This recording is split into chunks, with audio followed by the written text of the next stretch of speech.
ಭಾರತ ಹಳ್ಳಿಗಳ ನಾಡು, ಹಲವು ಸಂಸ್ಕೃತಿಗಳ ಬೀಡು. ನಮ್ಮಲ್ಲಿ ಹಬ್ಬ ಹರಿದಿನ ಜಾತ್ರೆಗಳಿಗೆ ಕಡಿಮೆ ಏನಿಲ್ಲ. ಹೀಗೆಲ್ಲ ಜಾತ್ರೆ ಉತ್ಸವಗಳು ನಡೆಯುವಾಗ ಇಂಥದ್ದೊಂದು ಶಬ್ದ ನಾದ ನಮಗೆ ಕೇಳುತ್ತಲೇ ಇರುತ್ತದೆ.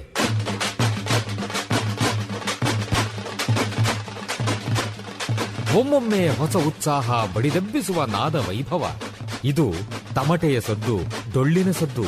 ಇವು ಮೇಳೈಸಿದಾಗ ಒಮ್ಮೆಲೆ ಒಗ್ಗೂಡುತ್ತವೆ ನಮ್ಮ ಮೈಮನಗಳು. ಇದು ಗ್ರಾಮೀಣ ಸಂಸ್ಕೃತಿ. ಇಲ್ಲಿ ಇಲ್ಲ ಯಾವುದೇ ಇತಿಮಿತಿ. ಕಾಲುಗಳು ಕುಣಿಯುತ್ತವೆ, ಹೃದಯ ಸಂಭ್ರಮಿಸುತ್ತದೆ. ಕರ್ನಾಟಕದ ವೈಶಿಷ್ಟ್ಯ ನಿಮ್ಮ ಸಮುದಾಯ ರೇಡಿಯೋನಲ್ಲಿ. Radio active 90.4 megahertz. ಕೇಳಿ ರೇಡಿಯೋ ಆಕ್ಟಿವ್ ಆಗಿ ಆಕ್ಟಿವ್ ಆಕ್ಟಿವ್ ಆಕ್ಟಿವ್. ಬಿತ್ತುವ ಅನುಭವ ದೇವಿಗೆ ಅನುಭವ, ನಿಮ್ಮಿ ಅನುಭವ ಬದುಕಿನ ಅನುಭವ.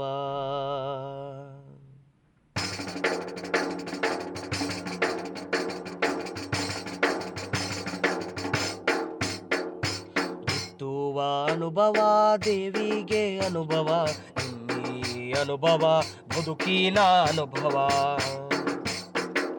ಬಿತ್ತುವ ಅನುಭವ ದೇವಿಗೆ ಅನುಭವ, ನಿಮ್ಮಿ ಅನುಭವ ಬದುಕಿನ ಅನುಭವ.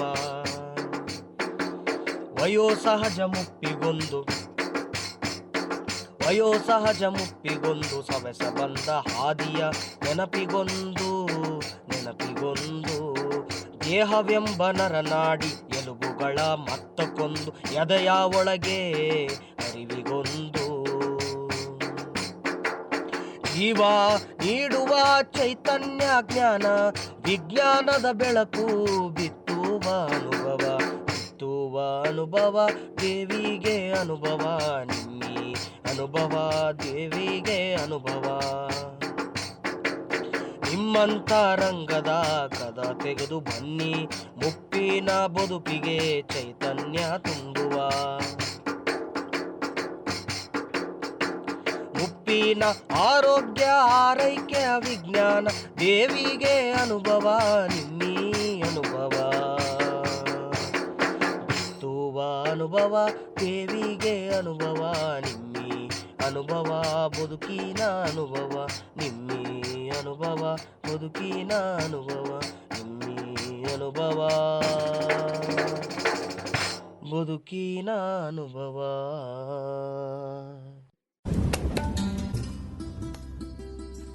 ನಮಸ್ಕಾರ ಕೇಳುಗರೆ, ನೀವು ಕೇಳ್ತಾ ಇದ್ದೀರಿ 90.4 ಕಂಪನಾಂಕಗಳ ಸಿಆರ್ ರೇಡಿಯೋ ಆಕ್ಟಿವ್.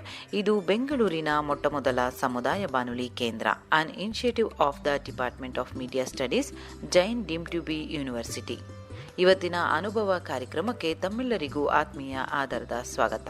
ಕೇಳುಗರೆ, ಅನುಭವ ಕಾರ್ಯಕ್ರಮದ ಪ್ರಾಯೋಜಕರು ವಿಜ್ಞಾನ ಪ್ರಸಾರ ಮತ್ತು ಅಳಗಪ್ಪ ವಿಶ್ವವಿದ್ಯಾನಿಲಯ. Project is conceived by doctor Sridhar, maintained by Sai Sudha. ಕೇಳುಗರೆ, ತಮ್ಮೆಲ್ಲರಿಗೂ ತಿಳಿದಿರೋ ಹಾಗೆ ಅನುಭವ ಕಾರ್ಯಕ್ರಮ ಹಿರಿಯ ನಾಗರಿಕರಿಗಾಗಿ ಇರುವಂತಹ ಕಾರ್ಯಕ್ರಮ. ಈ ಕಾರ್ಯಕ್ರಮದಲ್ಲಿ ಹಿರಿಯ ನಾಗರಿಕರೇ ಭಾಗವಹಿಸಿರ್ತಾರೆ. ಬನ್ನಿ ಹಾಗಾದ್ರೆ ಇವತ್ತು ಯಾವ ವಿಷಯದ ಬಗ್ಗೆ ಹಿರಿಯ ನಾಗರಿಕರಿಗೆ ಇವತ್ತಿನ ಕಾರ್ಯಕ್ರಮದ ಮೂಲಕ ತಿಳಿಸ್ಕೊಡ್ತಾ ಇದ್ದೀವಿ, ಹಾಗೂ ಯಾವೆಲ್ಲ ಮಾಹಿತಿನ ಅವರು ಇವತ್ತು ನಮ್ಮ ಕಾರ್ಯಕ್ರಮದ ಮೂಲಕ ಪಡೆದುಕೊಳ್ತಿದ್ದಾರೆ ಅಂತ ಕೇಳೋಣ. ಕೇಳುಗರೆ, ಇವತ್ತು ನಮ್ಮ ಜೊತೆ ಇದ್ದಾರೆ ಹಿರಿಯ ನಾಗರಿಕರಾದ ನಾಗೇಶ್ ಹೆಗ್ಡೆ ಅವರು ನಮ್ಮ ಜೊತೆ ಇದ್ದಾರೆ. ಇವ್ರ ಬಗ್ಗೆ ನಾನು ತಿಳಿಸ್ಬೇಕು ಅಂತಂದರೆ, ಒಬ್ಬ author, journalist, environmentalist, publisher, professor, writer. ಅದರಲ್ಲೂ ರೈಟರ್ ಅಂತ ಹೇಳಿದ್ರೆ ತುಂಬಾ ಹೆಮ್ಮೆ ಪಡಬೇಕು. ಏಕೆಂದರೆ ಇವರು ಬರೆದಿರುವಂತಹ 40 ಪುಸ್ತಕಗಳು ಕನ್ನಡದಲ್ಲಿದೆ. ಇದರಲ್ಲಿ ಏನಪ್ಪ ವಿಶೇಷತೆ ಅಂತ ಹೇಳೋದಾದರೆ, 40 ಪುಸ್ತಕಗಳನ್ನ ಮುಖ್ಯವಾಗಿ ವಿಜ್ಞಾನ ಮತ್ತು ಪರಿಸರದ ಮೇಲೆ ಬರೆದಿದ್ದಾರೆ. ವಿಜ್ಞಾನದ ಬಗ್ಗೆ ನಾವು ಕನ್ನಡದಲ್ಲಿ ಪುಸ್ತಕ ಅಂದಾಗ ಒಂದು ಸ್ವಲ್ಪ ಖುಷಿನೇ ಆಗುತ್ತೆ ಅಂತ ಹೇಳಬಹುದು. ಏಕೆಂದರೆ ವಿಜ್ಞಾನದ ಬಗ್ಗೆ ನಮಗೆ ಕನ್ನಡದಲ್ಲಿ ಮಾಹಿತಿ ಸಿಕ್ಕೋದು ತುಂಬಾ ಕಡಿಮೆ. ಹಾಗಾಗಿ ವಿಜ್ಞಾನದಲ್ಲಿ ಸಾಕಷ್ಟು ಪುಸ್ತಕಗಳನ್ನ ಇವರು ಕನ್ನಡದಲ್ಲಿ ಬರೆದಿರೋದು ತುಂಬಾ ಹೆಮ್ಮೆ ಅಂತ ಹೇಳ್ಬೋದು. ಬನ್ನಿ ಹಾಗಾದರೆ ನಾಗೇಶ್ ಹೆಗ್ಡೆಯವ್ರನ್ನ ಇವತ್ತು ಕಾರ್ಯಕ್ರಮಕ್ಕೆ ಬರಮಾಡ್ಕೊಳ್ತಾ ಇವತ್ತು ನಮ್ಮ ಹಿರಿಯ ನಾಗರಿಕರು ಅವರ ಮಾತುಗಳ ಮೂಲಕ ಏನೆಲ್ಲ ವಿಷಯಗಳನ್ನ ತಿಳಿದುಕೊಳ್ತಾರೆ, ಏನೆಲ್ಲ ಪ್ರಶ್ನೆಗಳನ್ನ ಕೇಳ್ತಾರೆ ಅಂತ ಇವತ್ತಿನ ಕಾರ್ಯಕ್ರಮದ ಮೂಲಕ ಕೇಳಿ ಬರೋಣ. ಸರ್, ಈಗ ನೀವು ಪ್ಲಾಸ್ಟಿಕ್ ಅಂತ ಹೇಳ್ತಾ ಇದ್ದೀರಿ. ಅಂದ್ರೆ ನಮ್ಮ ಶಿಕ್ಷಣದಲ್ಲಿ ಈ ಪ್ಲಾಸ್ಟಿಕ್ ಬಗ್ಗೆ ಅವೇರ್ನೆಸ್ ಮೂಡ್ಸೋದಕ್ಕೆ ಈಗ ನಮ್ಗೆ LKG, UKG ಇಂದಾನೇ ಮಕ್ಕಳಿಗೆ ಇದ್ರ ಬಗ್ಗೆ ಪಠ್ಯ ಪುಸ್ತಕಗಳಲ್ಲಿ ಒಂದು ಒಂದ್ ಚಾಪ್ಟರ್ಸ್ ತರ ಇಟ್ಟು ಅದು ಅಪ್ ಟು ಡಿಗ್ರಿ ತನಕನೂ ಇದ್ರೆ ಒಳ್ಳೇದು ಅನ್ಸುತ್ತೆ. ಎಲ್ಲೋ ಒಂದ್ ಕಡೆ ನಮ್ಮ ಶಿಕ್ಷಣದ ಪಠ್ಯ ಪುಸ್ತಕಗಳಲ್ಲಿ ಪ್ಲಾಸ್ಟಿಕ್ ಪರಿಸರದ ಬಗ್ಗೆ ನಾಲೆಜ್ ಕಡಿಮೆ ಇದೆ ಅಂತ ಅನ್ಸುತ್ತಾ? ಹೌದು, ನಮ್ಮಲ್ಲಿ ಒಂದೇ ಅಲ್ಲ, ಇಡೀ ದೇಶದಲ್ಲಿ ಜಗತ್ನಲ್ಲಿ ಟೆಕ್ಸ್ಟ್ ಬುಕ್ ಅಂದ್ರೆ ಒಂದು 10 ವರ್ಷ ಹಿಂದೆ ಇರುತ್ತೆ. ಅದು ಇವತ್ತಿನ ವಾಸ್ತವಗಳಿಗಿಂತ ಕಮ್ಮಿ ಮಾಹಿತಿಯನ್ನ ಟೆಕ್ಸ್ಟ್ ಬುಕ್ ನಲ್ಲಿ ಸೇರಿಸಿರ್ತಾರೆ. ಯಾಕಂದ್ರೆ ಅದು ಅಪ್ಡೇಟ್ ಆಗ್ತಾ ಇರೋದು ಆಗೋದಿಲ್ಲ. ನಮ್ಮ ದೇಶದಂತೂ 20 ವರ್ಷದ ಹಿಂದಿದ್ದು. ಅಷ್ಟೇ ಅಲ್ಲ, ಸಾಕಷ್ಟು ಇನ್ಅಪ್ರಾಪ್ರಿಯೇಟ್ ಸಬ್ಜೆಕ್ಟ್ಸ್ ಗಳೆಲ್ಲ ತೋರ್ಕೊಂಡಿರ್ತವೆ. ನಾನು ಸರಳವಾದ ಉದಾಹರಣೆ ಕೊಡ್ಬೇಕು ಅಂದ್ರೆ, ನೀವು ಬೆಳಗಾವಿ ಜಿಲ್ಲೆಗೆ ಹೋದ್ರೆ ಅಥವಾ ಅಲ್ಲಿ ಬಾಗಲಕೋಟೆ ಹತ್ರ ಹೋದ್ರೆ ಅಲ್ಲಿ ಎಲ್ಲ ಕಡೆ ಕಬ್ಬು ಬೆಳಿತಾರೆ. ಆ ಇಡೀ ಒಂದು 20 ಲಕ್ಷ ಹೆಕ್ಟೇರ್ನಲ್ಲಿ ಕಬ್ಬು ಬೆಳೆದ್ರೆ ಅಲ್ಲೆಲ್ಲ ಶಾಲೆಗಳಲ್ಲಿ ಕಬ್ಬಿನ ಬಗ್ಗೆ ಒಂದ್ ಪಾಠನೂ ಇರಲ್ಲ.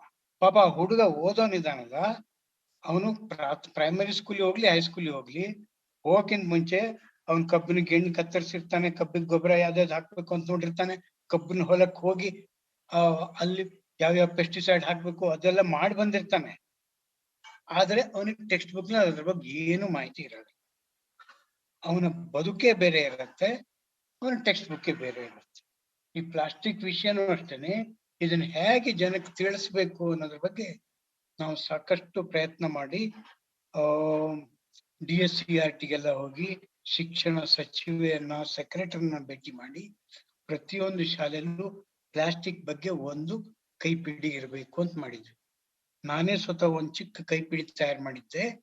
ಅದನ್ನ ಆಗ ಚೀಫ್ ಮಿನಿಸ್ಟರ್ ಆಗಿದ್ದ ಕುಮಾರಸ್ವಾಮಿ ಅವರು ಬಿಡುಗಡೆ ಮಾಡಿದ್ರು. ಅದು ಏನಾಗುತ್ತೆ ಅಂದ್ರೆ, ಆಯಾ ಶಿಕ್ಷಕರಿಗೆ ಅದು ಆ ಪುಸ್ತಕ ಬೇಕು ಅಂತಿರತ್ತೆ, ಎಲ್ಲಿ ಸಿಗತ್ತೆ ಅಂತ ಗೊತ್ತಿರಲ್ಲ. ನಮ್ಮ ಮಾರಾಟಗಾರ ಹತ್ರ ಒಂದಿಷ್ಟು ಪುಸ್ತಕ ಇರುತ್ತೆ, ಹೆಂಗ್ ಮಾರಾಟ ಮಾಡ್ಬೇಕು ಅಂತ ಗೊತ್ತಿರಲ್ಲ. ಸೊ ಅದಕ್ಕೆ ಬೇರೆ ಬೇರೆ ಮಾಧ್ಯಮಗಳ ಮೂಲಕ ಪ್ಲಾಸ್ಟಿಕ್ ಬಗ್ಗೆ ಮಾಹಿತಿಯನ್ನ ಹೇಗಾದ್ರೂ ಮಾಡಿ ಶಿಕ್ಷಕರಿಗೆ ತಲುಪಿಸ್ಬೇಕು. ಕಡ್ಡಾಯವಾಗಿ ನೀವು ಹೇಳ್ದಂಗೆ ಕಡ್ಡಾಯವಾಗಿ ಮಾಡ್ಬೇಕು ಅಂದ್ರೆ, ಈಗ ಪ್ರಯತ್ನ ಚಾಲು ಆದ್ರೆ ಇನ್ನು 6 ವರ್ಷ 8 ವರ್ಷ ಬೇಕಾಗುತ್ತೆ ಅದು ರಿಯಲಿ ಮಕ್ಕಳ ಕೈಗೆ ಅದು ಹೋಗಿ ಅಥವಾ ಶಿಕ್ಷಕರ ಕೈಗೆ ಹೋಗಿ. ಸೊ ಅವೆಲ್ಲ ಕಷ್ಟ ಇದಾವೆ, ಆದ್ರೆ ಆಸಕ್ತಿ ಇದ್ದವರಿಗೆ ಕೊಡ್ಬೋದು. ಹೇಗಂದ್ರೆ ಬಹಳ ಸುಲಭವಾಗಿ ನಾವು ಪ್ಲಾಸ್ಟಿಕ್ ಬಗ್ಗೆ ಸಣ್ಣ ಸಣ್ಣ ವಿಡಿಯೋಗಳನ್ನ ತಯಾರು ಮಾಡಿ ಬಿಡ್ಬೋದು, ಅಥವಾ ಪಾಡ್ಕಾಸ್ಟ್ ಮಾಡ್ಬೋದು. ಅದು ಸಾಧ್ಯ ಇದೆ. Hello sir. ಹಲೋ, ನಿಮ್ಮ ಹೆಸರು ಹೇಳಿ, ನಿಮ್ಮ ಪ್ರಶ್ನೆ ಕೇಳಿ. ನನ್ನ ಹೆಸರು ಅರ್ಚನಾ ಅಂತ. ನೀವು ವಿಜ್ಞಾನ ಅಂದ್ರೆ ಸೈನ್ಸ್ ಬಗ್ಗೆ ಕನ್ನಡದಲ್ಲಿ ಬರೆಯೋದಕ್ಕೆ ನಿಮ್ಗೆ ಏನ್ ಇನ್ಸ್ಪೈರ್ ಆಯ್ತು? ಲೈಕ್ ಕನ್ನಡದಲ್ಲೇ ಬರಿಬೇಕು ನಾನು, ಯಾಕಂದ್ರೆ ಜಾಸ್ತಿ ಯಾರಿಗ್ ಬೇಕೋ ಅವ್ರಿಗಾಗಿ ನಾನು ಬರಿತೀನಿ. Okay okay. ಜಾಸ್ತಿ ಜನ ಓದೋರು ಇದಾರೆ ಅಂತ ಹೇಳಿ ಬರೆಯಲ್ಲ ನಾನು. ಇಂಗ್ಲಿಷ್ ನಲ್ಲಿ ಬರೆದ್ರೆ ಅದು ಹೌದು, ಎಲ್ಲ ಇಂಗ್ಲಿಷ್ ಅವ್ರಿಗೆ ಗೊತ್ತಿದ್ದವ್ರಿಗೆ ಗೊತ್ತಿರುತ್ತೆ. ಅದು ಕನ್ನಡದಲ್ಲಿ ಬರೆದ್ರೆ ಗೊತ್ತಿಲ್ಲದ ಹೋದ ಮಾಹಿತಿಗಳನ್ನ ಗೊತ್ತಿಲ್ಲ ಜನರಿಗೆ ಹೇಳ್ಬಹುದು, ಅದನ್ನ ಹೇಳ್ಬೋದಲ್ವಾ. ಆಮೇಲೆ ಹೆಚ್ಚಿನ ಮಾಹಿತಿ ಬೇಕಾಗಿರೋದು ಜಿಲ್ಲಾ ಮಟ್ಟದಲ್ಲಿ, ತಾಲೂಕ್ ಮಟ್ಟದಲ್ಲಿ, ಗ್ರಾಮ ಮಟ್ಟದಲ್ಲಿ ಜಾಸ್ತಿ ಮಾಹಿತಿ ಬೇಕು. ಬೆಂಗಳೂರು ಮಟ್ಟದಲ್ಲಿ ಹೇಗಿದ್ರು ಸಾಕಷ್ಟು ಮಾಹಿತಿ ಸಿಗ್ತವೆ ಅಲ್ಲ. ಬೆಂಗಳೂರಿನಲ್ಲೂ ಮಾಹಿತಿಯ ಅಂಧಕಾರ ಎಲ್ಲ ಕಡೆಗೆ ಇದ್ದೇ ಇದೆ, ಅದನ್ನ ಹೊಸದಾಗಿ ಹೇಳ್ಬೇಕಾಗಿಲ್ಲ. ನಾವು ಈಗ ಕೇಳಿದ್ರೆ, ನೀನು ಓಡಾಡೋ ನೆಲ ಇದೆಯಲ್ಲ ಅಥವಾ ನಿನ್ ಕಿಟಕಿಲಿ ಗಾಜು ಇದೆಯಲ್ಲ, ಆ ಗಾಜು ಯಾವ್ದ್ರನ್ನ ತಯಾರು ಮಾಡಿದ್ದಾರೆ ಅಂತ ಕೇಳಿ ನೋಡಿ, ಯಾರಿಗಾರು ಗೊತ್ತಿದೆಯಾ ಅಲ್ವಾ? ಎಷ್ಟೋ ಮಂದಿ ಕೇಳಿ, ನೀವು ಫ್ಯಾನ್ ತಿರುಗ್ತಾ ಇರತ್ತಲ್ಲ ಸೀಲಿಂಗ್ ನಲ್ಲಿ, ಅದಕ್ಕೆ ಎನರ್ಜಿ, ಶಕ್ತಿ, ವಿದ್ಯುತ್ ಎಲ್ಲಿಂದ ಬರುತ್ತೆ ಅಂತ ಕೇಳಿ ಬಹಳಷ್ಟು ಜನ ಗೊತ್ತಿರಲ್ಲ. ಅದನ್ನ ನಾವು ಹಳ್ಳಿ ಮಟ್ಟದಲ್ಲೂ ಕೇಳ್ಬೋದು.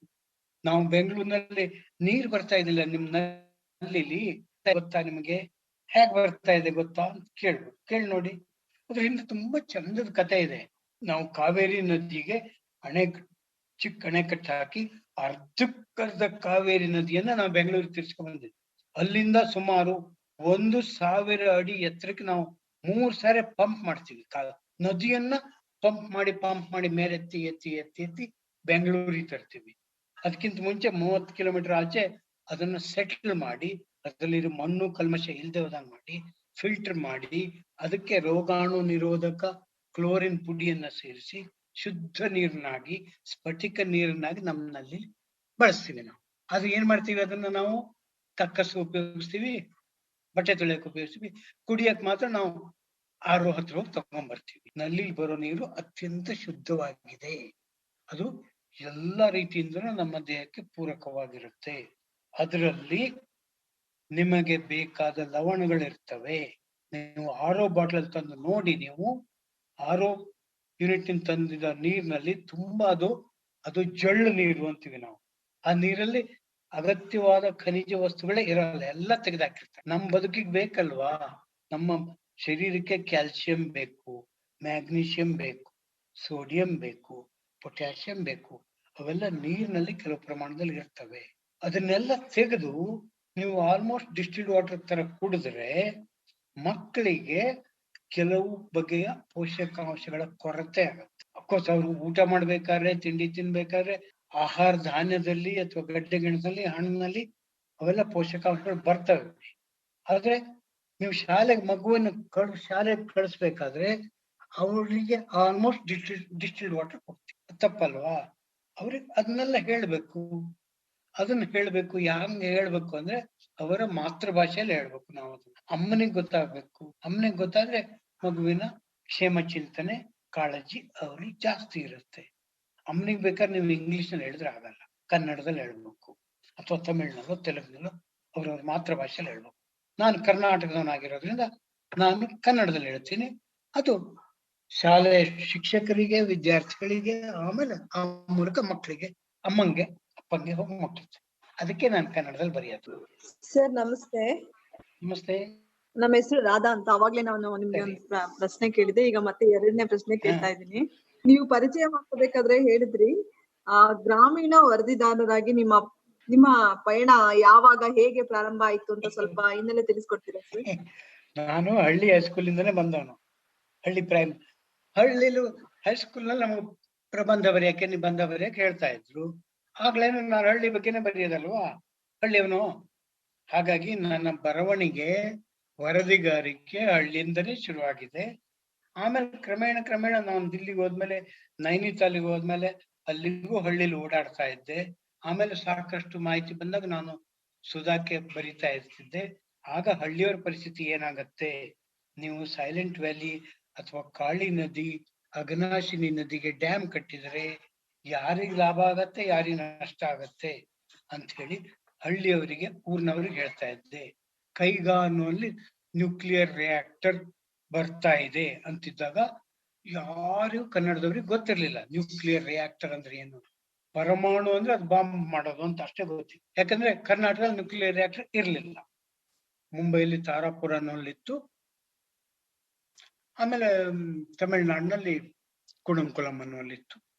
ಸೊ ಆಗ ನಾನು ನ್ಯೂಕ್ಲಿಯರ್ ರಿಯಾಕ್ಟರ್ ಅಂದ್ರೆ ಏನೇನು ಆಗತ್ತೆ, ಏನ್ ಫಾಯ್ದೆ ಇದೆ, ಏನು ಹಾನಿ ಇದೆ ಅನ್ನೋದನ್ನೆಲ್ಲ ಬರೀತಾ ಇದ್ದೆ. ಅಲ್ಲಿ ಬರಿಬೇಕಾದ್ರೆ ಸುತ್ತಲಿನ ಊರಿಗೆಲ್ಲ ಹೋಗಿ ಕೇಳ್ತಾ ಇದ್ದೆ. ಆಮೇಲೆ ಕರ್ನಾಟಕ ಸರ್ಕಾರ ಒಂದು ಸಮಿತಿಯನ್ನು ಮಾಡಿ ದೇಶದ ಎಲ್ಲಾ ನ್ಯೂಕ್ಲಿಯರ್ ರಿಯಾಕ್ಟರ್ಗಳನ್ನು ನೋಡ್ಕೊಂಡ್ ಬನ್ನಿ ಅಂತ ಹೇಳಿದ್ರು. 5 ತಂಡ ಮಾಡಿದ್ರು. ನಾನು ಆ ತಂಡದಲ್ಲಿದ್ದೆ. ರಾಜಸ್ಥಾನಕ್ಕೆ ಹೋದೆ. ರಾಜಸ್ಥಾನದಲ್ಲಿ ಒಂದು ನ್ಯೂಕ್ಲಿಯರ್ ರಿಯಾಕ್ಟರ್ ಇತ್ತು. ಅಲ್ಲಿ ರಿಯಾಕ್ಟರ್ ಒಳಗೆಲ್ಲ ಕರ್ಕೊಂಡೋಗಿ ತೋರಿಸಿದ್ರು. ಅದು ತೋರಿಸಿದ ನಂತರ ನಾನು ಅವ್ರಿಗೆ ಗೊತ್ತಾಗದೆ ಹೋದಂಗೆ ಕಳ್ಳ ಹಾದಿಲಿ ಸುತ್ತಲಿನ ಹಳ್ಳಿಗೆ ಹೋದೆ. ಅಲ್ಲಿಂದ 2 ಕಿಲೋಮೀಟರ್ 3 ಕಿಲೋಮೀಟರ್ ಆಚೆ ತುಂಬಾ ಹಳ್ಳಿಗಳಿದಾವೆ. ಆ ಹಳ್ಳಿಗೆ ಹೋದಾಗ ನನ್ಗೆ ಗೊತ್ತಾಯ್ತು ಯಾವ ರೀತಿಯ ಕಾಯಿಲೆಗಳು ಅವರಲ್ಲಿ ಇದಾವೆ ಅಂತೇಳಿ. ಎಷ್ಟು ರೀತಿಯ ಗೃಹಿಣಿಯರಿಗೆ ಯಾವ್ಯಾವ ಕಾಯಿಲೆ ಇರತ್ತೆ, ಮಕ್ಕಳಿಗೆ ಯಾವ್ಯಾವ ಕಾಯಿಲೆ ಇರತ್ತೆ, ಹಿರಿಯರಿಗೆ, ತುಂಬಾ ಹಿರಿಯರು ಇರ್ಲೇ ಇಲ್ಲ ಬಿಡಿ, ಅವ್ರನ್ನೆಲ್ಲ ಹೋಗ್ತಾ ಇದ್ರು. ಆ ಹಿರಿಯ ನಾಗರಿಕರಿಗೆ ಏನೇನ್ ಕಾಯಿಲೆ ಬರ್ತಾ ಇದೆ ಅದನ್ನೆಲ್ಲ ದಾಖಲೆ ಮಾಡಿ ಡಾಕ್ಟರ್ಗಳನ್ನೆಲ್ಲ ಕೇಳಿ ಅದ್ರ ಬಗ್ಗೆ ಲೇಖನ ಬರೆದೆ, ಸರ್ಕಾರಕ್ಕೆ ವರದಿ ಕೊಟ್ಟೆ. ಹಾಗೆ ನಾವು ಮಾಡೋ ಪ್ರತಿಯೊಂದು ಕೆಲಸವನ್ನು, ಈಗ ಆರೋಗ್ಯದ ಬಗ್ಗೆ ಹೇಳ್ತೀವಿ, ಅಥವಾ ಈಗ ನಾವು ಇಷ್ಟೆಲ್ಲ ಕ್ಷಿಪಣಿಗಳನ್ನ ಹಾರಿಸ್ತೀವಿ ಶ್ರೀಹರಿಕೋಟದಲ್ಲಿ. ಅಲ್ಲಿ ಹೋದಾಗಲೂ ಕೂಡ ನಾನು ಅಲ್ಲಿ ಹೋದಾಗ ಸುತ್ತಲ ಹಳ್ಳಿಗೆಲ್ಲ ಓಡಾಡಿದ್ರೆ ಎಂತ ಹೊಸ ಸಂಗತಿಗಳೆಲ್ಲ ಗೊತ್ತಾಗ್ತವೆ ಅಲ್ವಾ. ನಾವು ಡೈರಿ ಅಂತ ಹೇಳ್ತೀವಿ. ಇಡೀ ಜಗತ್ತಿನಲ್ಲಿ ನಮ್ಮ ದೇಶದಲ್ಲಿ ಉತ್ಪನ್ನ ಆಗುವಷ್ಟು ಹಾಲು ಜಗತ್ತಿನ ಬೇರೆ ಯಾವ ದೇಶದಲ್ಲೂ ಆಗೋದಿಲ್ಲ. ಹೆಮ್ಮೆ ಇದೆ. ಅದು ನಾವು ಒಂದು ಹಳ್ಳಿಗೆ ಹೋದ್ರೆ ಅಲ್ಲಿ ಡೇರಿ ಪರಿಸ್ಥಿತಿ ನೋಡಿದ್ರೆ ಇದೇ ಚಿತ್ರಣ ಕಾಣುತ್ತೆ. ಹಾಗಾಗಿ ವಾಸ್ತವ ಹಳ್ಳಿ ಅಂದ್ರೆ ಒಂಥರ ಡಾರ್ಕ್ನೆಸ್ ಇದ್ದಂಗೆ. ಅಲ್ಲಿ ಕತ್ತಲಿನಲ್ಲಿ ಏನೇನ್ ನಮಗೇನೇನ್ ಕಾಣುತ್ತೆ ಅನ್ನೋದನ್ನ ಬೆಂಗಳೂರಿಗೆ ಹೇಳ್ಬೇಕು. ಆಮೇಲೆ ಬೆಂಗಳೂರಿನಲ್ಲಿ ಏನೇನು ಜ್ಞಾನ ದೀವಿಗೆ ಇದೆ ಅದನ್ನ ತಗೊಂಡೋಗಿ ಹಳ್ಳಿಯವರಿಗೆ ಹೇಳ್ಬೇಕು. ಆ ರೀತಿಯ ವಿನಿಮಯ ಮಾಡ್ಬೇಕಾದ್ರೆ ಸಹಜವಾಗಿ ಹಳ್ಳಿಯ ವಸ್ತುಸ್ಥಿತಿಗಳನ್ನ ವಾಸ್ತವಗಳನ್ನ ಸೊಗಸಾಗಿ ಚಂದ ಮಾಡಿ ಹೇಳಿದ್ರೆ ನಮ್ಮಲ್ಲಿ ಇಲ್ಲಿ ಅಧಿಕಾರಿಗಳಿಗೆ, ಜನಪ್ರತಿನಿಧಿಗಳಿಗೆ, ಸ್ವಾಮೀಜಿಗಳಿಗೂ ನಾವು ಹೇಳ್ಬೇಕಾಗತ್ರಿ. ಸ್ವಾಮೀಜಿಗಳೇ ಎಷ್ಟು ಸಾರಿ ಪಾಠ ಹೇಳೋರು, ಅವರು ಸರಿಯಾಗಿ ಪಾಠ ಹೇಳಿದ್ರೆ ಬಹಳಷ್ಟು ಮಂದಿಗೆ ಅರ್ಥ ಆಗುತ್ತೆ. ಸೊ ಅದೆಲ್ಲ ಹೇಳ್ತಾ ಇರ್ತೀನಿ. ಹಾಗಾಗಿ ನಾನು ಎಲ್ಲಿಂದ ಆರಂಭ ಮಾಡಿದೆ ಅಂತ ಹೇಳಕ್ಕಾಗಲ್ಲ. ನನ್ನ ಶಿಕ್ಷಣದಿಂದನೇ ಆರಂಭ ಆಗಿದೆ. ನಾನು ರಿಟೈರ್ ಆದ ನಂತರನು ಕೂಡ ನಾನು ಇರೋದು ಈಗ ಹಳ್ಳಿಲೇ, ಕೆಂಗೇರಿ ಪಕ್ಕದಿಂದ, ಅಲ್ಲಿಂದ 5-6 ಕಿಲೋಮೀಟರ್ ಆಚೆ ಒಂದು ಹಳ್ಳಿಲಿ ವಾಸ ಮಾಡ್ತೀನಿ.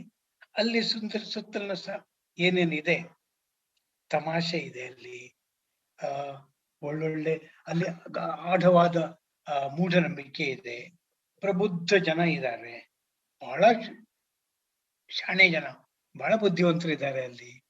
ಅವೆಲ್ಲ ನಾನಾ ರೀತಿಯ ಕಂದಾಚಾರಗಳಿದ್ದಾವೆ.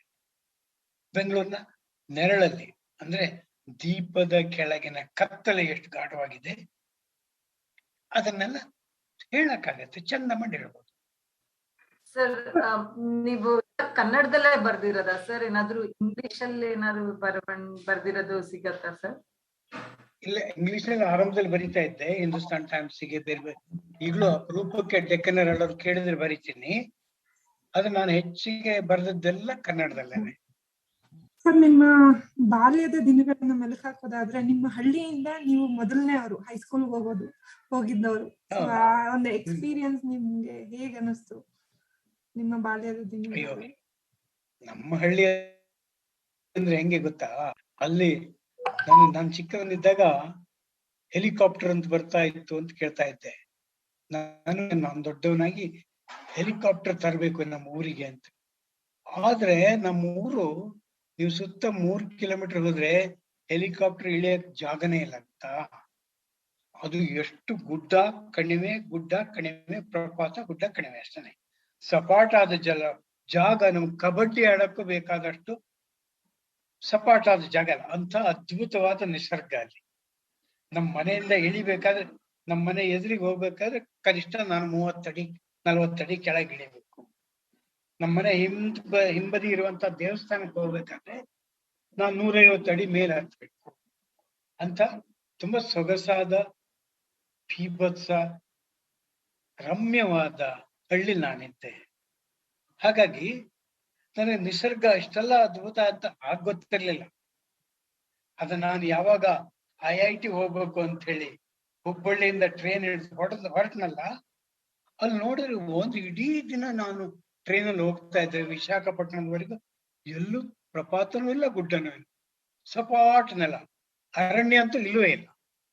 ನನಗೆ ಗೊತ್ತಾಯ್ತು ಜಗತ್ತು ಬೇರೆ ರೀತಿ ಇರ್ಲಿಕ್ಕೆ ಸಾಧ್ಯ ಇದೆ ಅಂತ.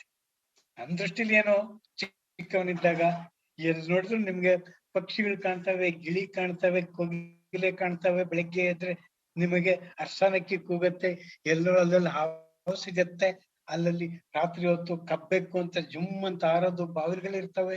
ಓಡಾಡಕ್ ಹೋದ್ರೆ ಬಾಳೆಗೊನೆಯಲ್ಲಿ ಚಂದ ಪುಟ್ಟ ಇಲಿಗಳಿರ್ತವೆ, ಹಳ್ಳ ಇರತ್ತೆ, ಅಲ್ಲಿ ಹಳ್ಳದಲ್ಲಿ ಚಂದ ಇರ್ತವೆ.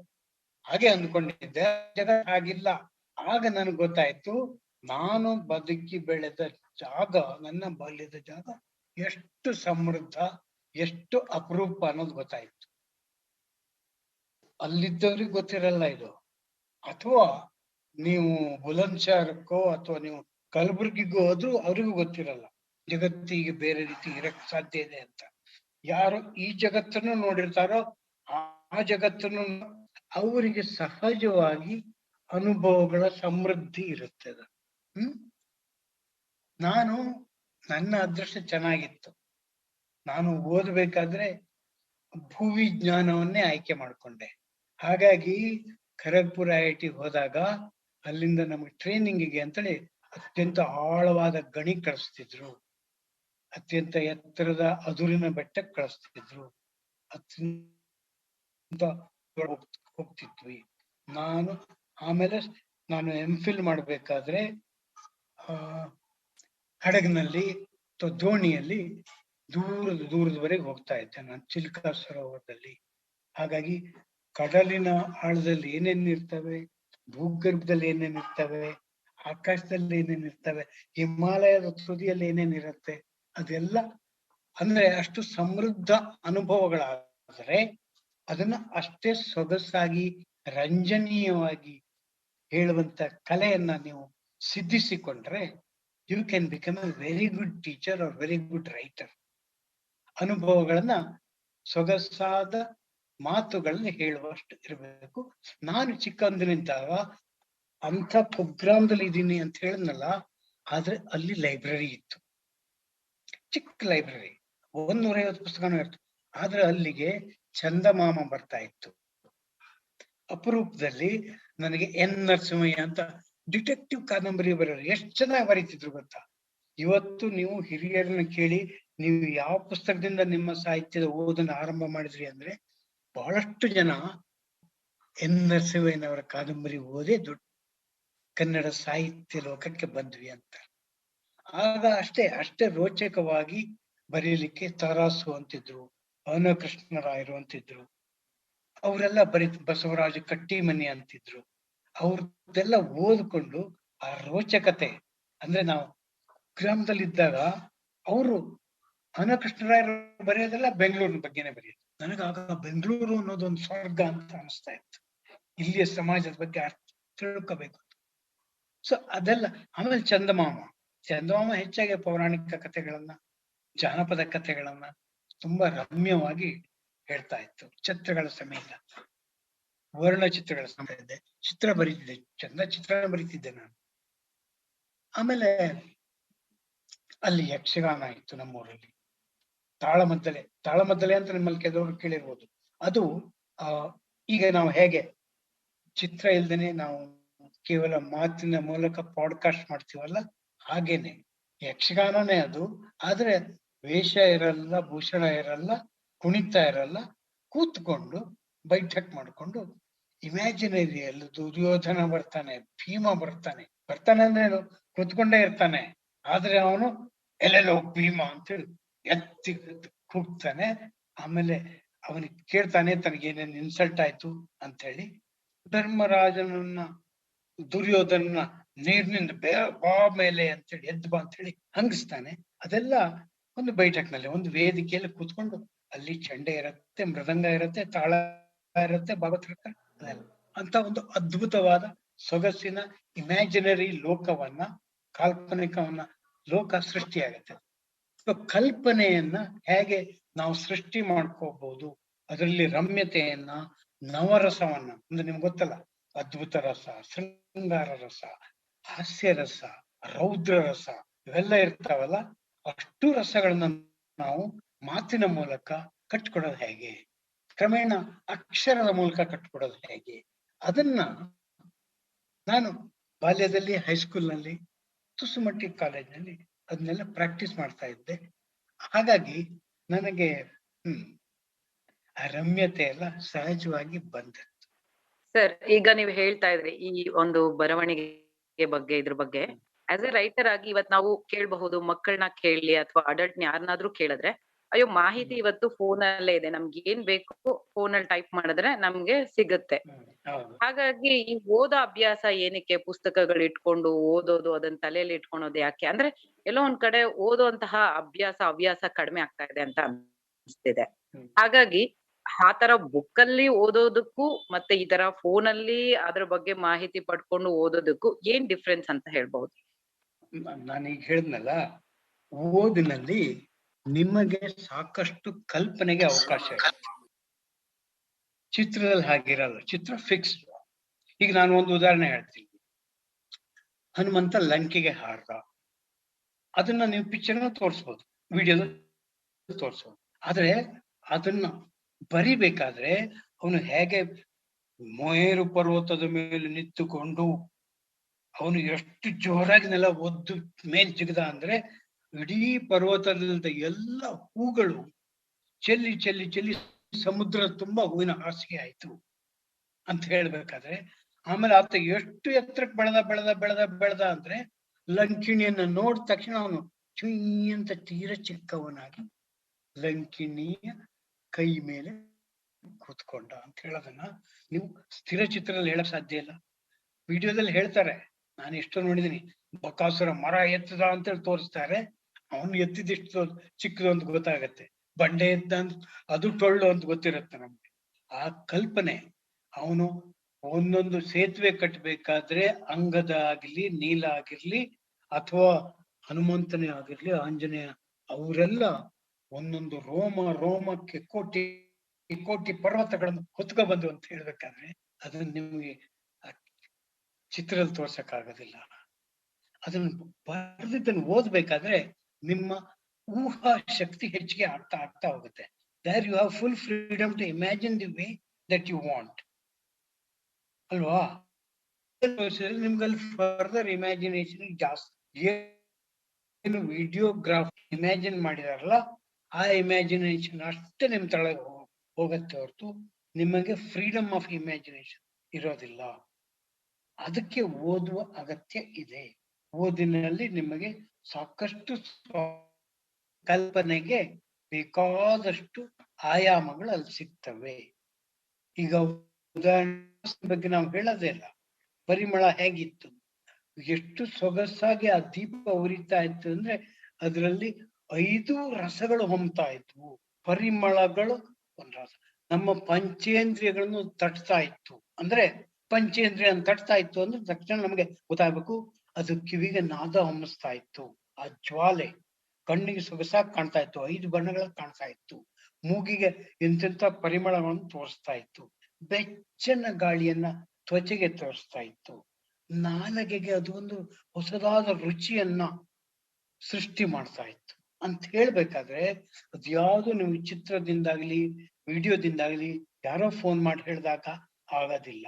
ಅದನ್ನ ನೀವು ಅಕ್ಷರಗಳ ಮೂಲಕ ಬರೆದಾಗ ಅಲ್ಲಿ ನಿಮ್ಮ ಕಲ್ಪನೆಗಳನ್ನ ನೀವು ಜಾಗೃತ ಮಾಡಬೇಕಾಗತ್ತೆ. ಅದು ಅನುಭವ. ನಾವು ಏನಾಗ್ತಾ ಇದೆ ಅಂದ್ರೆ ಇತ್ತೀಚೆಗೆ ಬಿಟ್ಟಿದೀವಿ. ಎಷ್ಟು ಶಕ್ತಿ ಇದೆ ಗೊತ್ತಾ? ನೀವು ಹಿಂದಿನ ಕಾಲದಲ್ಲಿ ಊಹಿಸ್ಕೊಳ್ಳಿ, ಹಿಂದಿನ ಕಾಲದಲ್ಲಿ ಈಗಲೂ ಕೂಡ ನೀವು BR Hills ನಲ್ಲಿ ಅಲ್ಲೇನೋ ದಟ್ಟ ಅಡವಿಯಲ್ಲಿ ಒಂದು ಕೊಳ ಇದೆ ಅಂದ್ಕೊಳ್ಳಿ. ಆ ಕೊಳದ ಹತ್ರ ನೀವು ಹೋಗ್ಬೇಕು, ನೀವು ಬಾಯಾರಿಕೆ ಆಗಿದೆ, ಅದು ಹೆಜ್ಜೆ ಹಾಕಿ ಹೋಗ್ತಾ ಇರ್ಬೇಕಾದ್ರೆ ನಿಮ್ಮ 5 ಇಂದ್ರಿಯಗಳು ತುಂಬಾ ಜಾಗೃತವಾಗಿರ್ಬೇಕಾಗತ್ತೆ. ಕಿವಿ ತುಂಬಾ ಚುರುಕಾಗ್ಬೇಕಾಗತ್ತೆ. ಅಲ್ಲಿ ಪಕ್ಕದಲ್ಲಿ ಪೊದೆಯಲ್ಲಿ ಹಾವಿದೆಯೋ, ಹುಲಿ ಇದೆಯೋ, ಆನೆ ಇದೆಯೋ ನಿಮ್ಗೆ ಗೊತ್ತಿರಲ್ಲ. ಪಾಯ್ಸನ್ ಇದೆಯೋ ಅದು ಗೊತ್ತಿರಲ್ಲ. ಅದು ಹಾಗಾಗಿ ನಿಮ್ಮ 5 ಇಂದ್ರಿಯಗಳು, ನೀವು ಹೆಜ್ಜೆ ಇಡ್ಬೇಕಾದ್ರೆ ನಿಮ್ಮ ತ್ವಚೆ ಬಗ್ಗೆ ನೀವು ಹುಷಾರಾಗಿರಿ. ಕಿವಿ ಬಗ್ಗೆ ಯಾವ ಶಬ್ದ ತರಂಗ ಬರುತ್ತೆ ನೋಡ್ತಾ ಇರಿ. ಕಣ್ಣನ್ನು ಅತ್ಯಂತ ಸೂಕ್ಷ್ಮವಾಗಿ ಗಮನಿಸ್ತಾ ಇರಿ. ಆಮೇಲೆ ಗಾಳಿಯಲ್ಲಿ ಬರುವಂತ ಆಘ್ರಾಣಿಸ್ತಾ ಇರಿ. ಅದು ಎಲ್ಲ ಇರ್ಬೇಕಾಗಿತ್ತು. ಬಾಡಿ ಅದರಿಂದನೇ ವಿಕಾಸ ಆಗಿದ್ದು. ಆ ಎಲ್ಲವನ್ನ ನೀವು ಎಲ್ಲ ಜ್ಞಾನ ಗ್ರಂಥಿಗಳನ್ನ ನೀವು ಉದ್ರೇಕಿಸಿಕೊಂಡು ಬದುಕಬೇಕಿತ್ತು ನಿಸರ್ಗದಲ್ಲಿ. ಈಗ ನೀವು ಅದು ಏನು ಅಗತ್ಯ ಇಲ್ಲ. ನಿಮ್ಮ ಮಗು ವಿಡಿಯೋದಲ್ಲಿ ಏನು ನೋಡ್ತಾ ಇದೆ ಅಂದ್ರೆ ಪಕ್ಕದಲ್ಲಿ ಅಮ್ಮ ಕರೆದ್ರೆ ಕೇಳೋದಿಲ್ಲ, ಕಾಲ್ ಬೆಲ್ ಬಂದ್ರೆ ಕೇಳಲ್ಲ, ಅಮ್ಮ ಒಗ್ಗರಣೆ ಹಾಕಿ ಗೊತ್ತಾಗಲ್ಲ ಮಗುವಿಗೆ. ಚಾಕ್ಲೇಟ್ ರ್ಯಾಪರ್ ಅಲ್ಲಿ ಹೋಗ್ತಾ ಇದ್ರೆ ಓಪನ್ ಆಗ್ತಾ ಇದ್ರೆ ಗೊತ್ತಾಗ್ಬೋದು ಅವ್ರ ರ್ಯಾಪರ್ ಹೋಗ್ತಾ ಇದ್ದಾರೆ, ಏನೋ ಬರುತ್ತೆ. ಬಹಳಷ್ಟು ನಾವು ಮರೀತಾ ಇದ್ದೀವಿ ಕ್ರಮೇಣ. ನಮ್ಮ ಏಕಾಗ್ರತೆ ಅನ್ನೋದು ಅಲ್ಲಿ ಏಕಾಗ್ರತೆನೂ ಇರೋದಿಲ್ಲ. ಯಾಕಂದ್ರೆ ಪ್ರತಿ 3 ನಿಮಿಷಕ್ಕೆ ನೀವು ಚಾನೆಲ್ ಚೇಂಜ್ ಮಾಡುವಂತ ಹ್ಯಾಬಿಟ್ ಬಂದ್ಬಿಟ್ಟಿದೆ. ಈಗ ಪೂರ್ತಿಯಾಗಿ ನಾವು ಚಂಚಲ ಮನಸ್ಸಿನವರು ಆಗ್ತಾ ಇದ್ದೀವಿ. ಯಾವುದನ್ನು ಗ್ರಹಿಸುವಷ್ಟು ತಾಳ್ಮೆ ಇರೋದಿಲ್ಲ. ಹಾಗಾಗಿ ಓದಿನ ಮೂಲಕ ಇವನ್ನೆಲ್ಲ ಕಟ್ಟಿಕೊಡೋದು, ಮಾತಿನ ಮೂಲಕ ಹೇಳೋದು, ಅದು ಈಗಲೂ ಕೂಡ ದಿ ಪ್ರೈಮ್. ಅದಕ್ಕೆ ನಾವು ಕತೆ ಹೇಳಪ್ಪ, ಅಜ್ಜಿಯಿಂದ ಅಮ್ಮನಿಂದ ಕತೆ ಹೇಳಿಸ್ಕೊ. ಕಥೆಯಲ್ಲಿ ನೀವು ಎಲ್ಲ ರೀತಿಯ ಜ್ಞಾನಗಳನ್ನ ಉದ್ದೀಪನ ಮಾಡ್ಲಿಕ್ಕೆ ಸಾಧ್ಯ ಇದೆ ಅಂತ ಹೇಳೋದು. ಕತೆ ಬಿಟ್ರೆ ಕತೆಗಿಂತ ಸೊಗಸಾಗಿ ಓದೋದು ಅಕ್ಷರಗಳು, ಅದು ಹೇಳ್ಬೋದು. ಕತೆ ಯಾಕೆ ಶ್ರೇಷ್ಠ ಅಂದ್ರೆ ಹುಲಿ ಬಂತು ಈಗ ಅಂತ ಹೇಳಿದ್ರು. ಅಯ್ಯಮ್ಮ, ಅಲ್ಲಿ ಆ ಮರದ ಮೇಲೆ ಒಂದು ಹೆಣ್ಣು ದೇವತೆ ಅಳ್ತಾ ಇತ್ತು, ಹೆಣ್ಣು ಭೂತ ಅಳ್ತಾ ಇತ್ತು ಅಂತ ಹೇಳ್ಬೇಕಾದ್ರೆ ಆ ಧ್ವನಿಯ ಏರಿಳಿತದಲ್ಲಿ ಮಗುವಿನ ಗಮನ ಸೆಳೆಯಕ್ ಸಾಧ್ಯ ಇದೆ. ಅದು ಕಥೆಯಲ್ಲಿ ಆಗೋದಿಲ್ಲ. ಅದ್ರ ಕಥೆಯಲ್ಲಿ ಬೇರೆ ಬೇರೆ ಡೈಮೆನ್ಷನ್ ಆಗುತ್ತೆ. ಧ್ವನಿ ಏರಿಳಿತ ಇಲ್ದಿದ್ರು ಕಲ್ಪನೆಗಳನ್ನ ನೀವು ಹಿಗ್ಗಿಸ್ಕೊಂಡು ಹೇಳ್ಬೋದು. ಖಂಡಿತ ಸರ್. ಆದ್ರೆ ಎಲ್ಲ ಒಂದ್ ಕಡೆ ನಮ್ ಜನರೇಷನ್ ಈಗಿನ ಮಕ್ಳು ಇದನ್ನ ಮಿಸ್ ಮಾಡ್ತಾ ಇದಾರೆ ಅಂತ 100% ಪಡ್ತೀನಿ. ಕೇಳುಗರೆ ಕೇಳಿದ್ರಲ್ಲ, ಇಲ್ಲಿ ತನಕ ನಮ್ಮ ಜೊತೆ ನಾಗೇಶ್ ಹೆಗಡೆ ಅವರು ಇದ್ರು. ಖಂಡಿತ ಅವರು ನಡೆದು ಬಂದಂತಹ ಆದಿಯ ಬಗ್ಗೆ ಹೇಳ್ತಾ, ಹಾಗೆ ಇವತ್ತಿನ ಪರಿಸರದ ಬಗ್ಗೆ ಎಷ್ಟು ಕಾಳಜಿ ವಹಿಸಬೇಕು ಮತ್ತು ವಿಜ್ಞಾನ ಯಾಕೆ ನಮಗೆ ಮುಖ್ಯ, ಇನ್ನು ಅನೇಕ ವಿಷಯಗಳನ್ನ ನಮ್ಮ ಕಾರ್ಯಕ್ರಮದ ಮೂಲಕ ತಿಳಿಸ್ಕೊಟ್ರು. ಖಂಡಿತ ಮತ್ತೊಮ್ಮೆ ನಾಗೇಶ್ ಹೆಗಡೆ ಅವರಿಗೆ ಕಾರ್ಯಕ್ರಮದಲ್ಲಿ ಧನ್ಯವಾದಗಳನ್ನ ಹೇಳ್ತಾ, ಕೇಳುಗರೆ ಈ ಕಾರ್ಯಕ್ರಮ ತಮ್ಮೆಲ್ಲರಿಗೂ ಇಷ್ಟ ಆಗಿದೆ ಅಂತ ನಾನು ಭಾವಿಸ್ತಾ ಮುಂದಿನ ಕಾರ್ಯಕ್ರಮದಲ್ಲಿ ನಿಮ್ಮನ್ನು ಭೇಟಿ ಮಾಡೋಣ. ಹಾಗೆ ಈ ಕಾರ್ಯಕ್ರಮದ ಬಗ್ಗೆ ನಿಮ್ಮ ಅನಿಸಿಕೆ ಅಭಿಪ್ರಾಯಗಳಿದ್ದಲ್ಲಿ ನಮಗೆ ತಿಳಿಸಬಹುದು. ನಮ್ಮ ಮೇಲ್ ಐಡಿ ಈ ರೀತಿ ಇದೆ: radioactive 90.4 mszcr@gmail.com. ಈ ಒಂದು ಮೇಲ್ ಐಡಿಗೆ ನೀವು ಮೇಲ್ ಮಾಡೋದ್ರ ಮೂಲಕ ನಿಮ್ಮ ಅಭಿಪ್ರಾಯಗಳನ್ನ ತಿಳಿಸ್ಬೋದು ಅಂತ ಹೇಳ್ತಾ, ಹಾಗೆ ಈ ಒಂದು ಕಾರ್ಯಕ್ರಮನ ನೀವು ರೇಡಿಯೋದಲ್ಲಿ ಕೇಳಲು ಮಿಸ್ ಆಗಿದ್ದಲ್ಲಿ www.soundcloud.comಗೆ ಹೋಗಿ ಕಾರ್ಯಕ್ರಮನ ಕೇಳಬಹುದು. ಹಾಗೆ iRadio ವೆಬ್ಸೈಟ್ ಮೂಲಕನೂ ನೀವು ಕಾರ್ಯಕ್ರಮನ ಕೇಳಬಹುದು ಅಂತ ಹೇಳ್ತಾ ಇವತ್ತಿನ ಕಾರ್ಯಕ್ರಮನ ಇಲ್ಲಿಗೆ ಮುಕ್ತಾಯಗೊಳಿಸ್ತಾ ಇದ್ದೀನಿ. ನಿರಂತರವಾಗಿ ಕೇಳಿ 90.4 ಕಂಪನಾಂಕಗಳ CR ರೇಡಿಯೋ ಆಕ್ಟಿವ್.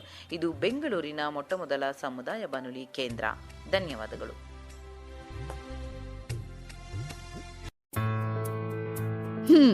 ಊಟ ಅಂದ್ರೆ ಬರೀ ಉಪ್ಪಿನಕಾಯಿ ಅಲ್ಲ, ಉಪ್ಪಿನಕಾಯಿ ಊಟದ ಜೊತೆಗ್ ಮಾತ್ರ. ಹಾಗೇನೆ ರೇಡಿಯೋ ಕಾರ್ಯಕ್ರಮಗಳಲ್ಲಿ ಮನರಂಜನೆ ಮುಖ್ಯ ಅಲ್ಲ, ಮನರಂಜನೆಯೊಂದಿಗೆ ವಿಚಾರಪೂರ್ಣ ಕಾರ್ಯಕ್ರಮಗಳು ಅಗತ್ಯ. ಇದರಿಂದಾಗಿ ಸಮುದಾಯದ ಹಿತ ಕಾಯಲು, ಸಮುದಾಯದ ಗುರಿ ತೋರಲು ರೇಡಿಯೋ ಆಕ್ಟಿವ್ ವಾಹಿನಿ ಪ್ರಸಾರವಾಗುತ್ತಿದೆ. ಪರಿಸರ, ಶಿಕ್ಷಣ, ಭಾಷಣ, ಸಂದರ್ಶನ, ಮಾಹಿತಿಪೂರ್ಣ ವಿಚಾರಗಳ ಈ ರೇಡಿಯೋ ವಾಹಿನಿ ಪ್ರತಿಯೊಬ್ಬರ ಆತ್ಮೀಯ ಮಿತ್ರ, ಕಷ್ಟಕಾಲದ ಸಹಾಯಕ, ಇಷ್ಟ ವಿಚಾರಗಳ ಪ್ರಚೋದಕ, ಸಮುದಾಯದ ಹಿತಚಿಂತಕ. ತಪ್ಪದೆ ಕೇಳಿ 90.4 ತರಂಗಾಂತರದಲ್ಲಿ ರೇಡಿಯೋ ಆಕ್ಟಿವ್. ಕೇಳಿ ರೇಡಿಯೋ ಆಕ್ಟಿವ್, ಆಗಿ ಆಕ್ಟಿವ್.